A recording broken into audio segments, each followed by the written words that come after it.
Fala pessoal, tudo bom com vocês? Mais um vídeo aqui no canal da nossa Casa Bela. Se você acompanhou no nosso último vídeo, nós mostramos o terreno sem nada feito ainda e agora nós já estamos começando a trabalhar nossa parte de alvenaria e também infraestrutura hidráulica. No vídeo de hoje eu vou mostrar para vocês então como foram essas etapas iniciais em relação a corte de terreno, em relação a nivelamento, pontos importantes em relação a nível acabado da casa que muita gente deixa passar e com isso vocês podem aplicar aí na construção de vocês. Então aqui no fundo do terreno, o que a gente precisa mostrar para ficar bem claro para vocês em relação ao corte. Nós fizemos um corte, como vocês viram no primeiro vídeo, para nivelar esse terreno e chegar no ponto que eu precisava de altura em relação à minha rua, né? No caso, nossa guia aqui na frente do nosso terreno.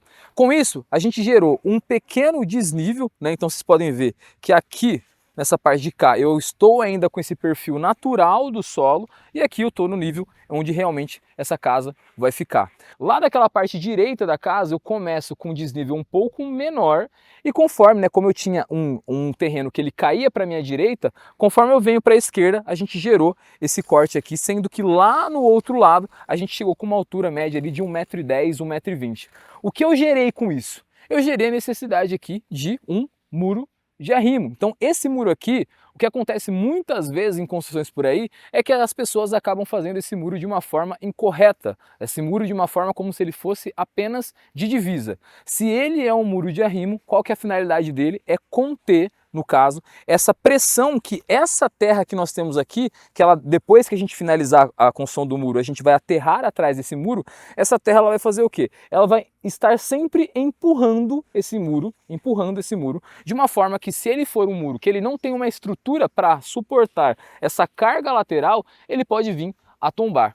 Portanto, toda vez que nós temos, né, no caso, esse desnível e a gente gera essa diferença de níveis em relação a corte no terreno, eu preciso necessariamente fazer um muro de arrimo. Esse muro, portanto, ele vai precisar, além dessa questão de estrutural, de impermeabilização e drenagem. Jonathan, mas eu preciso fazer impermeabilização e drenagem num muro tão pequeno? Sim, pessoal, a gente precisa, porque como eu disse, esse muro estará em tempo total em contato com o solo. Um muro de divisa comum, normalmente nós fazemos um muro para quê? Simplesmente para fazer uma divisão entre lotes. Então, o meu terreno está aqui, eu construí um muro para dizer que aqui termina o meu terreno, a partir daqui começa o seu. Esse cara não, esse cara aqui ele está com uma função exatamente de conter, como eu disse, essa terra que vai ficar empurrando. Com isso, toda vez que chover, e a gente teve muita chuva nos últimos dias por aqui, esse solo vai encharcar, ele vai estar em contato com o meu muro e isso pode começar a acontecer o quê? Pode começar a passar essa umidade para dentro da sua construção e isso vai ficar visível. Se você tiver, por exemplo, uma pintura nesse muro, em algum momento você trabalhar com uma pintura, por exemplo, uma textura, é muito possível que essa textura em algum momento vai começar a descascar, vai começar a criar bolhas e com isso você vai ter que fazer uma manutenção. Então, toda vez que a gente tem um muro de arrimo, da mesma forma como eu disse que a gente tem que pensar na parte estrutural, a gente pensa em impermeabilizar esse muro e também fazer uma drenagem. Portanto, toda vez que nós tivermos um muro de arrimo, independente do tamanho que ele seja, sempre pense em impermeabilização e drenagem. Agora, como a gente trabalhou em relação à nossa fundação. Nossa fundação aqui, conforme eu disse no nosso primeiro vídeo, nós trabalhamos com estaca escavada comum, e então no coroamento dessas estacas nós tivemos as nossas vigas baldrame. Jonathan, onde estão as vigas baldrame? Elas estão abaixo, aqui no caso da nossa alvenaria de embasamento. O que a gente está fazendo aqui nesse exato momento é fazer a nossa parte de impermeabilização dessa alvenaria de embasamento. Para que nós fazemos a nossa alvenaria de embasamento? Isso aqui ainda não é a parede da casa. Isso aqui, o que a gente está fazendo é uma alvenaria, uma altura que eu estou ganhando aqui para fazer as minhas passagens hidráulicas e minhas passagens elétricas também, de uma forma onde eu não passe isso pelo bloco.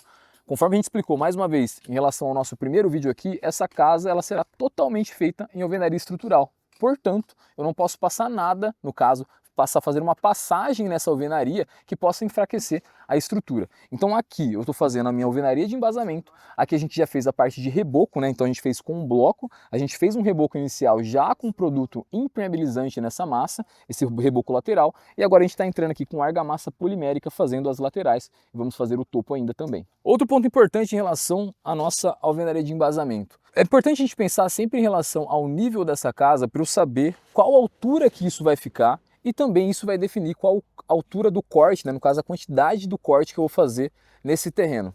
Por quê? Nesse caso aqui eu tenho esse nível Então, no caso, eu vou ter ainda acima desse nível do meu embasamento cerca de 5 centímetros de contrapiso e depois ainda a espessura do meu acabamento, que pode ser 2 centímetros de um porcelanato, 3 milímetros a 5 milímetros em relação ao piso vinílico, dependendo de qual acabamento que você vai utilizar dentro da casa.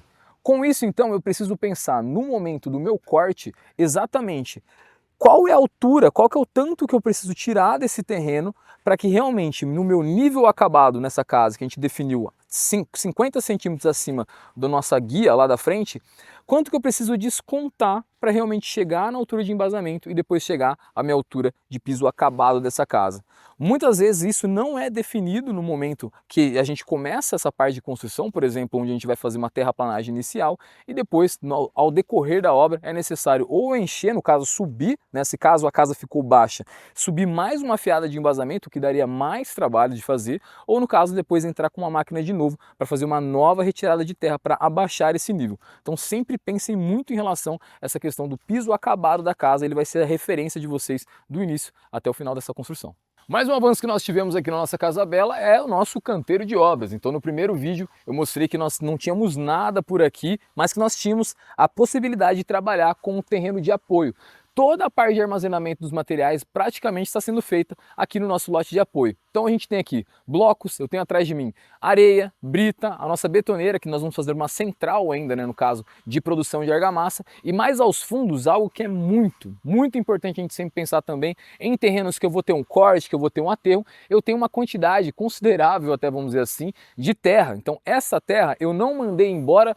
Por quê? Porque como vocês viram dentro lá da casa, nós ainda temos a nossa parte de embasamento feita, mas depois que esse embasamento for todo finalizado e impermeabilizado, eu tenho que entrar com um aterro, vou entrar com um aterro de todas essas áreas para ir para o nosso próximo passo, que será preparar esse piso para a nossa concretagem. Então se eu tiro toda essa terra e eu mando ela embora, sendo que eu tenho muita terra ainda, o que ia acontecer nesse momento de fazer o aterro, que eu ia ter que comprar terra. Então sempre também fique atento em relação às necessidades que você vai ter dentro da sua construção, porque muitas vezes você já tem esse material, manda embora e depois você vai ter que comprá-lo de volta e com isso você está desperdiçando seu dinheiro. Esse foi mais um vídeo com atualizações aqui da nossa Casa Bela, espero que tenham gostado. Se gostou, lógico, deixe seu curtir, se inscreva no canal e a gente se vê no próximo vídeo.